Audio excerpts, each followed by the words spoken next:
Não há nada parecido na história da aviação. Um Boeing de uma companhia brasileira some do mapa ao sobrevoar o oceano. Faz 30 anos que as famílias, os colegas, os amigos dos 6 tripulantes esperam por uma explicação. Mas o mistério não tem fim. Ex-radiooperador de voo da FAB, acostumado a enfrentar tempestades e turbulências de todo tipo, este homem é obcecado pelo maior enigma da história da aviação brasileira. O dia em que um Boeing desapareceu do mapa durante um voo, sem deixar qualquer vestígio. Simplesmente evaporou. O avião brasileiro sumiu ao sobrevoar o Oceano Pacífico. Nunca houve nada parecido na era dos aviões a jato. Como é possível?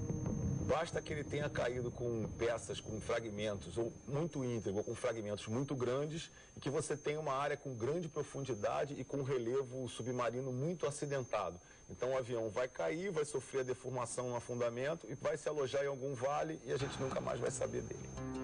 O avião, cargueiro da Varig prefixo PPVLU, levantou o voo do aeroporto de Narita, em Tóquio, no Japão, às 8h23 da noite, no dia 30 de janeiro de 1979. Destino final, Rio de Janeiro, com uma escala nos Estados Unidos.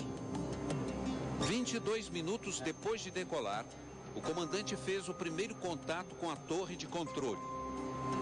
Não havia qualquer problema a bordo. O segundo contato, previsto para as 9h23, não chegou a ser feito. Silêncio total.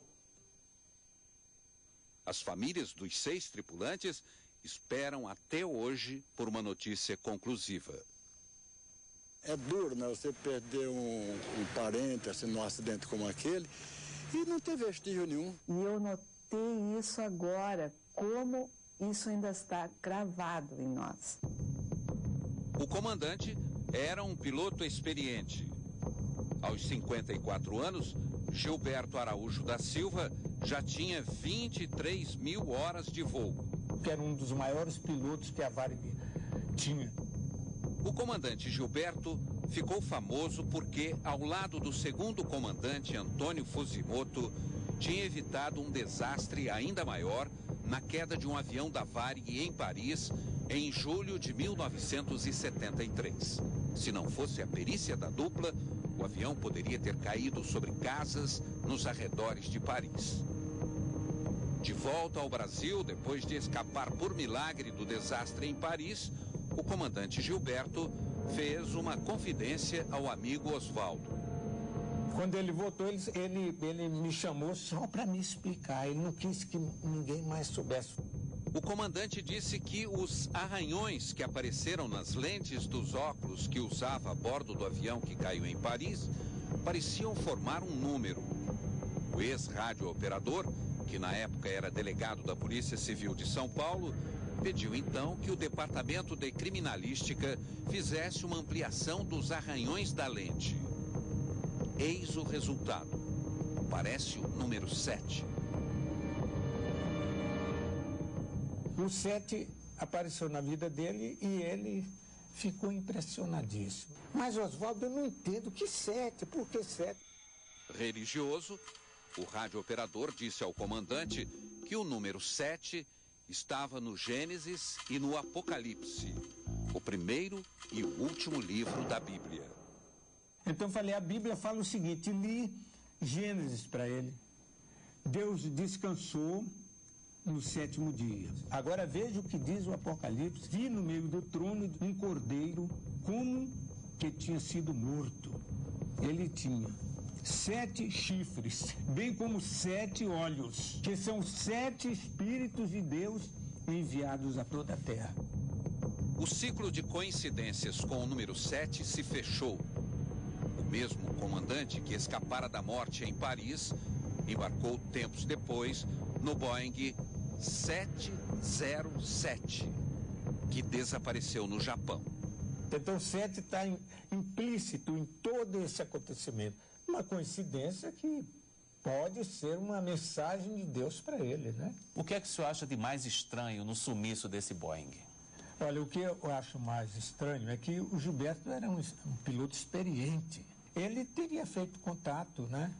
Ele teria feito, não fez contato nenhum e depois silenciou. Criaram muitas teorias absurdas aí, até num disco voador, um objeto não identificado, teria derrubado o meu amigo Gilberto. O ex-rádio-operador e ex-copiloto chegou a escrever um romance chamado O Mistério do 707, para dizer que o que houve não foi um acidente. Para ele, o Boeing pode ter, por algum motivo, penetrado no espaço aéreo soviético, uma área supervigiada. O senhor admite a possibilidade de que o avião pode ter sido abatido? É possível, viu? Um ex-colega do comandante Gilberto, que não quis gravar a entrevista, aposta. O que aconteceu foi uma despressurização da cabine. A tripulação perdeu os sentidos.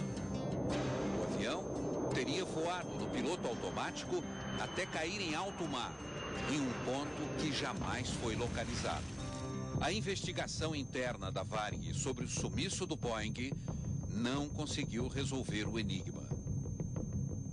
Um dia, alguém vai dizer alguma coisa. Alguém que já sabia disso há muito tempo. Esperando que um dia Deus venha revelar esse mistério para nós.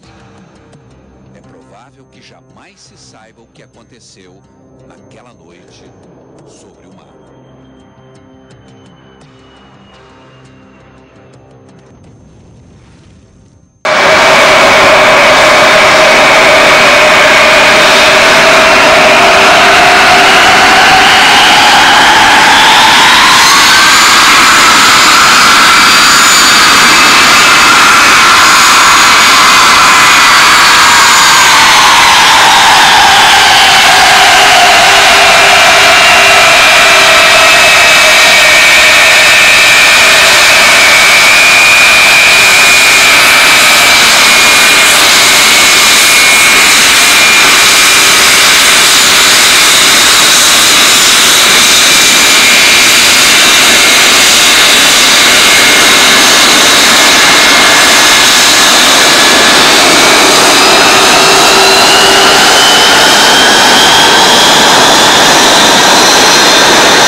Gravadores de voo, mais conhecidos como caixas pretas, são sistemas que registram durante o voo os dados que podem ser utilizados após um acidente. Todos os aviões comerciais são equipados com duas caixas pretas, geralmente na parte de trás da aeronave.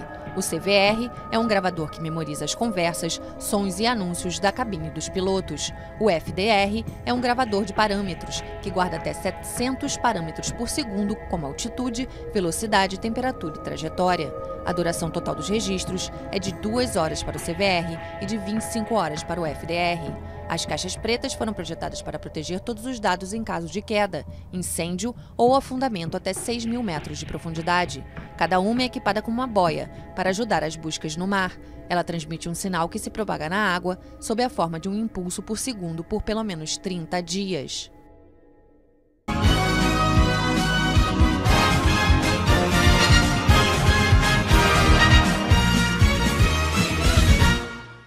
Até agora não foi encontrado o avião cargueiro da Varig que desapareceu hoje no Oceano Pacífico. O avião, o Boeing 707, prefixo PPVLU, saiu ontem à noite do aeroporto de Narita, em Tóquio, e voava para Los Angeles, nos Estados Unidos. Tinha 6 tripulantes que, segundo a Varig, são os seguintes: comandante Gilberto Araújo da Silva, comandante Hermi Peixoto Milius, copiloto Evan Braga Saunders, copiloto Antônio Brasileiro da Silva Neto, engenheiro de voo Nicola Espósito, engenheiro de voo José Severino de Guzmão Araújo. Agora há pouco, a Varig confirmou que o avião trazia de volta para o Brasil uma coleção de quadros da retrospectiva dos 50 anos do pintor Manabu Mabe. Manabu Mabe é um dos mais famosos pintores do Brasil. Ele nasceu no Japão. Em 1934, quando tinha 10 anos, veio morar em São Paulo. Hoje o pintor tem ateliê em Nova York, Tóquio e São Paulo. E em qualquer um desses ateliês, os quadros abstratos que pinta chegam a ser vendidos por mais de 400 mil cruzeiros. A exposição mais importante de Manabu Mabe, a retrospectiva que comemora os 50 anos de vida do pintor, foi aberta em 75 no Museu de Arte de São Paulo. Eram mais de 150 pinturas, algumas com 4 metros quadrados. Cerca de 100 dessas obras tinham sido expostas em 3 museus do Japão. Elas estão avaliadas em 20 milhões de cruzeiros. A Varig informou que o avião desaparecido tinha autonomia para voar até às 8h30 da noite, hora de Brasília. Informou ainda que o Serviço de Busca do Japão e a Força Aérea e a Guarda Costeira dos Estados Unidos continuam procurando o avião.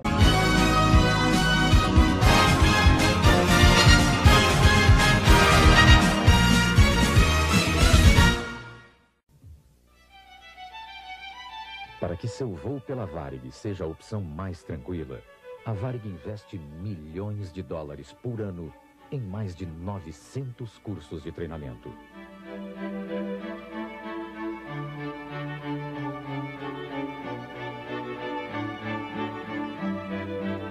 Muitos desses cursos são feitos na Escola Varig de Aeronáutica.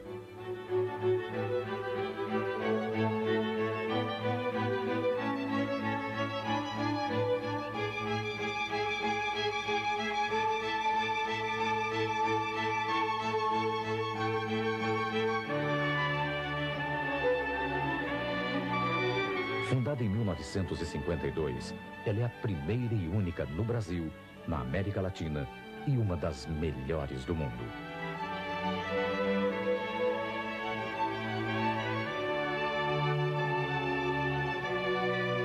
Todo piloto da Varig é obrigado a fazer curso de reciclagem a cada 6 meses.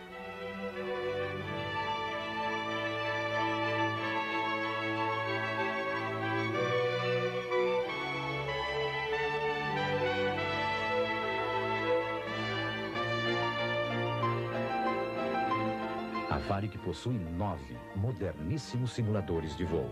Eles reproduzem pouso e decolagem nos aeroportos com todo o realismo. E o melhor de tudo é ver que quanto mais a Varig investe na formação do seu pessoal, menos os passageiros se dão conta disso.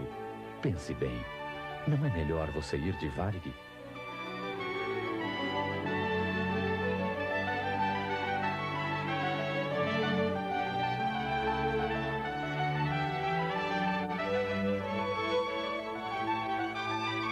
Varig, acima de tudo, você.